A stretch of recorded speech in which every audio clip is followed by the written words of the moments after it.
Hey ladies and gents, welcome back to my channel. Thank you for coming back. Today, ladies and gents, I am going through my final Bafta film nominations. I'll only be going through the categories that are coming up on your screen now, because that's what Gold Derby's given me to go off of. But before we get into that, ladies and gents, please remember to like, subscribe and comment, and if you're feeling extra generous, just to ding that little bell. And also, scan these barcodes, go to the links in the comments, or follow the names directly on your screens to follow my social medias. I should probably mention, before I get into any of this, I learned yesterday about the new BAFTA voting process. Basically, except from Best Picture, all of the categories, they get to vote on the long list, but then a group of 7 to 12 people, that only has to be 50% BAFTA members, then decide together which will be the 6 or 5 nominees in each category. That completely changes everything.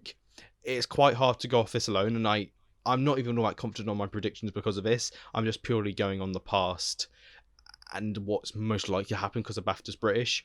But expect a completely batshit crazy nomination bunch. I may be expecting to see another round get in, the Rocks get in. Who knows? It could be a wacko thing, and maybe a lot of things happen at the BAFTA will only happen at the BAFTA. We don't know. But anyway, Best Picture. Like Golden Globes wasn't telling enough, Nomadland is probably going to win at Critics' Choice and BAFTA. And if you're not voting it to get nominated, I don't know what to say to you. It's going to happen. Child of Chicago 7, it's got SAG. It's the only film that's got SAG, Critics' Choice, and Golden Globes nomination. Why would it stop here? The Father, I know it got that Critics' Choice snub, but remember, it's Anthony Hopkins and Olivia Colman in a British film. I've heard fantastic things about The Father. I really want to see it. Even though it missed Critics' Choice, doesn't change the fact it got in at Golden Globes. Both Anthony Hopkins and Olivia Colman have got nominated everywhere they need to. I think it's going to happen here. Promising Young Woman, it's British. They love their British films. It's Carrie Mulligan. We love Carrie Mulligan over here. My one worry about Promising Young Woman is that even though it's a British film, it actually feels very American when you watch it. And I know that the BAFTAs can sometimes be a bit snobbish for films like this, such as when Jennifer Lopez got snubbed for Hustlers. But I feel like because Promising Woman's such a strong Best Picture nominee in other places, I think it will get in here. And my number 5 is Mank. I think Mank is exchangeable with other films like Ma Rainey's Black Bottom, Another Round, maybe even One Night in Miami. But because Mank's gotten everywhere, especially because a lot of people thought it could be the snub, but it's still getting everywhere, it gives me confidence that this is probably going to be your top 5. But like I said, anything can happen. Best Director. Yeah, like Golden Globes gave it to Chloe Zhao. Chloe Zhao is probably going to be the sweeper of the season, and she's definitely winning here. I think the main upset here could be Emerald Fennell because it's British and everybody loves Promising Young Woman, but that wouldn't be a sensible thing to bet on. Like, it could happen, but the odds in it happening are bad. I'm sticking with Chloe Zhao, and I will be for every single ceremony. David Fincher for Mank, he hasn't missed anywhere, so it'd be silly to not bet on it now. Florian Zeller for The Father. A lot of you may heavily disagree with me on this. I just have this feeling that the BAFTAs are going to fucking love The Father. It's Olivia Colman and Anthony Hopkins, 2 of our legends that we absolutely adore over here. It's going to get him for Screenplay, and because there's 6 slots, I can 100% see The Father getting him. I know you all can see it. I don't like it. You don't like it. But Paul Greengrass is loved over here. They gave him Best Director of the Year. Martin Scorsese swept everywhere. I just think he's going to squeeze in here. It will relieve you all to know that I definitely don't think he's winning, but it's quite hard to go against him when News of the World has been surprising in getting nominated at these places, and I do think it's going to get a director nomination here, even though I really don't think it's going to get anywhere else. If it does, that will be sad, but I think we can lay to rest that probably won't happen. And then my number 6 is Aaron Sorkin for the Trial of Chicago 7, because the BAFTAs do like their directory films, and I can totally see him being the snub. They didn't nominate Peter Farrelly, so it does go to show that even if Trial of Chicago 7 does do really well here, it may just not be the type of thing that the BAFTAs love in terms of directing, like Green Book. Best Actress. Andra Day, who won the Golden Globe, isn't even on the long list, so she will not be getting nominated, which makes this category completely up in the air. And I think many of you will agree with me that Carrie Mulligan is the number 1 for now anyway, because she's gotten everywhere. This is Carrie Mulligan's year. She's got hyped to win the Oscar. So, and the SAG. So it's very strong chance that she's going to win here.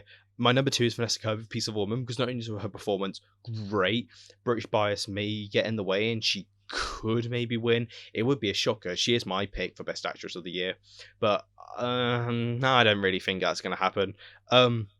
Frances McDormand for Nomadland. She won a couple years ago. I don't think we love France. Like, nothing against her, but I just don't think the BAFTAs love Frances McDormand, so I can't really see her winning again. Viola Davis for Ma Rainey's Black Bottom, because that film's so Chadwick Boseman's show, and the fact that he passed and they're already probably awarding it in Best Actor, and because of the fact she's much more of a supporting role, I just can't see the BAFTAs touching it. I really want this to happen. Maybe I have too much faith, but because Andra Day won't be here, it does pave the way for someone like Sophia Loren to get in, which would be amazing. Even if she doesn't get in at Oscars, just to know that she got nominated somewhere would be great. It's her comeback role. She kills it in Live Ahead. I really love Sophia Loren personally, so maybe I'm a bit biased, but it would just be so nice to see her get nominated somewhere. And then my number 6 is Amy Adams for Hillbilly Elegy, because I'm looking at this list and I'm thinking, like, what else could get in instead of her? Like, Kate was for Ammonite may happen because of British bias, but she hasn't been getting in anywhere. At least Amy Adams has the SAG. Jesse Buckley from Thinking Ending Things hasn't even been getting screenplay anywhere, so can't see that happening. A lot of people have talked about something like Bucky. I'm so sorry if I'm saying you're wrong. Bucky Backrae for Rocks getting in. I just don't think that's going to happen. Like, she didn't even get Indie Spirit. Like, that would have been the most telling thing of, like, whether she's actually going to get nominated here. And the fact she couldn't even get Indie Spirit, and people like Julia Garner and Nicole Beharie, really sorry if I said your name wrong, gotten over her. It kind of makes me lose all faith that that's happening. Best Actor. Chadwick Boseman's probably going to sweep. I know that they have Anthony Hopkins here that they can award, and we do love Anthony Hopkins over here. Problem being, that's a check on that one. Anthony Hopkins has won 3 BAFTAs, so he's definitely not overdue. If he was overdue, I could see them maybe giving it to him because he's British. We love him over here, and he's getting on in life. But he's got 3 BAFTAs, so that's not even in the way. This is going to be Chadwick Boseman's. Riz Ahmed and Gary Oldman have gotten everywhere, so don't bet against them now. Stephen Young for Minari, it could be a role that they would snub in other years, but because there's not as much competition and there's 6 slots, I think he comfortably gets in here. He does have the support of the SAG and Critics' Choice going for him, which is great. And then Delroy Lindo for Defy Bloods, because I really hope that the BAFTA don't snub him. If he's got any hope of getting in at Oscars at this point, I think he needs Critics' Choice and BAFTA. That may be enough for me to give him the 5th slot, but for now, I'm having him my number 6 here. Best Supporting Actress. Just when we thought the Golden Globes would help clear up this category, they give it to Jodie Foster, who is actually on the long list, so that's why I'm predicting her. But anyway, Glenn Close for Hillbilly Elegy, because I don't know what else to predict. Like, Amanda Seyfried could win because over here, like, I know this may be me looking into it too much, but remember, she's very well loved over here. She was the main star in Mamma Mia, which is very popular over here.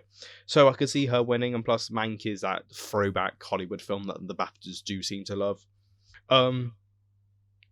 Olivia Colman for The Father. We do really love Olivia Colman, and she's won a lot of BAFTAs. But for this film, when she has Glenn Close and Amanda Seyfried in front of her, and even Ye Jung-yeon, even though I think she's above her, I don't really see it happening again. I haven't seen The Father, but wouldn't mind seeing her win. Like, everyone loves Olivia Colman, and everyone loves seeing Olivia Colman give a speech. But it wouldn't be wise to have her as your number 1 for the win. I mean, I know this is nominations, but still. Ye Jung-yeon, she could be the snub, but at the same time, she's got SAG and Critics' Choice. There's 6 slots and there's not as much competition, and not being funny or anything, but if they don't nominate her, they will make this whole 6 slot things like pointless, because the spot that will go, if it was like these other 5 women and another person, it'd probably be Maria Bakalova, and I know she's Bulgarian, but still, like, it would just make this whole getting more diversity in the category pointless. So they kind of got to, in a way, otherwise they'll look like a complete fucking joke. Jodie Foster, my number 5 from the Mauritanian. I wouldn't have had her here any other day, because there's 6 slots and because she's got the Golden Globe. I think it's wise to have her on here. And my number 6, stop underestimating Ellen Burstyn, people. She's got Critics' Choice. She's very well respected over here. There's 6 slots. watch out for her. I think she's got a much better shot than Maria Bakalova, because I just don't think they're going to touch her performance. If they nominate Maria Bakalova, then she's in for supporting actress. If they don't, I think my feelings about her not getting the Oscar are true. Best supporting actor, it seems like our two Brit boys are up against one another for the win. I think it will be Daniel Kaluuya. He's won the EE Rising Star Award, so it does show that they have respect for Daniel Kaluuya and that they like him. Sacha Baron Cohen for the Trial of Chicago 7, because I don't think that'll be a film that the BAFTAs will love as much as other places. I can't see this being a place where he maybe gets the win. I think Daniel Kaluuya is most at risk of losing to Sacha Baron Cohen at the SAG Awards, but I think Kaluuya comfortably number one here.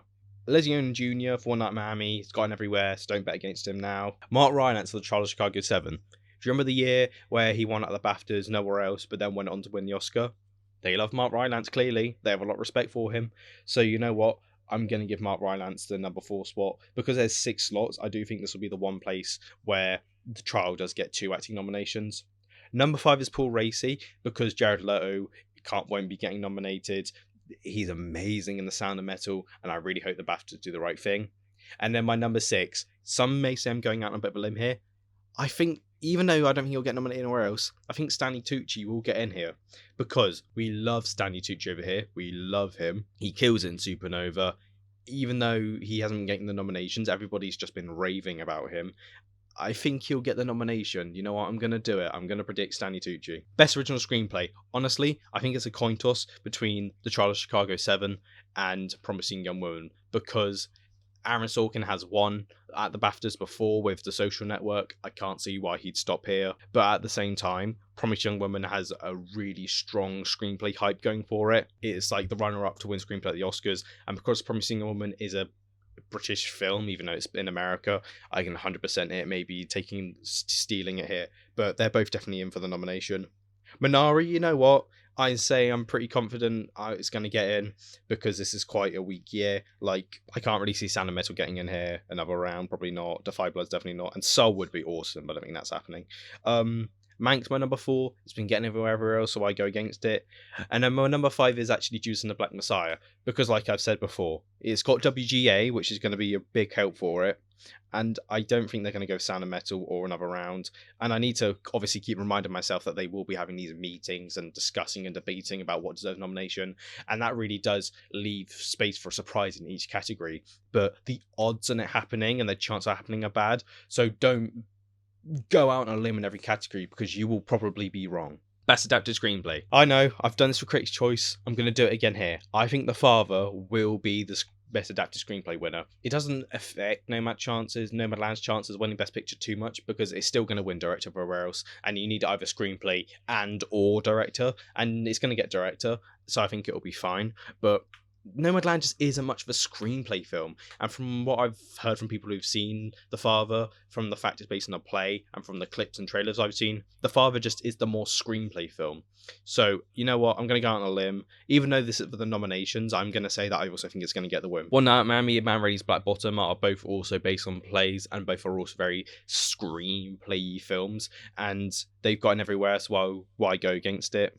And then my number 5 is Hillbilly Elegy, because I'm looking at these other potential nominees, and the only one that could maybe upset is News of the World, which, to be fair, has a very strong chance of happening, because it's been getting everywhere else. It's probably going to get the Oscar, but equally, maybe I've got too much faith that the BAFTAs will do the right thing. Oh, but then again, do I change?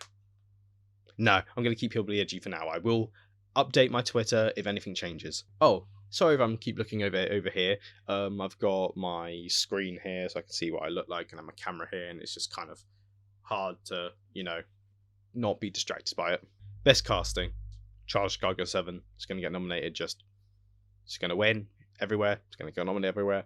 It's just getting nominated. One Night in Miami, Man Rainey's Black Bottom are both also very cast-heavy films. So, but both One Night in Miami and Man Rainey's Black Bottom are both strong ensemble films, so that'll get in. And then my number 4 is Promising Young Woman, because some people have the argument of, oh, it's not really much of an ensemble film. But remember, they gave it to Joker last year, weirdly. And I think sometimes they'll just give it to, I think maybe this will be the category, like the Oscars for Best Editing, where things will just get nominated and win just because they like it. And then my number 5 is Minari, because Minari does have a great ensemble cast and everyone just works so well for that role. And I hope and I think the BAFTA will appreciate that. And then finally, Best Animated Feature. Soul and Wolfwalkers, no one's going to disagree with me, is going to get nominated. Apparently there's only 3 slots for animated feature now, and I'm really kind of unsure what's going to get it, but I've just put the Croods and New Age because I think they all have equally as a good chance, because Over the Moon, shockingly, missed the Annie Awards for Best Animated Feature. No one saw that coming, so watch out for a snub here as well. And the Croods and New Age did get in. And you know what? I'm just going to do it because I think it's got as good of a chance as Will Bees and Onward, and it's got the better odds. So, you know, if it does get nominated, I'll get better points. Okay, ladies and gents, but with that brings us to the end of this video. Please remember to like, subscribe, and comment, and ding the little bell if you're feeling extra generous. Thank you very much for watching. It's the Critics' Choice on Sunday early morning. I'm not entirely sure whether I'll be able to get my reaction out for that, but I'll definitely make a recap video if not. But you'll see either which way. But until next time, ladies and gents, so long for now.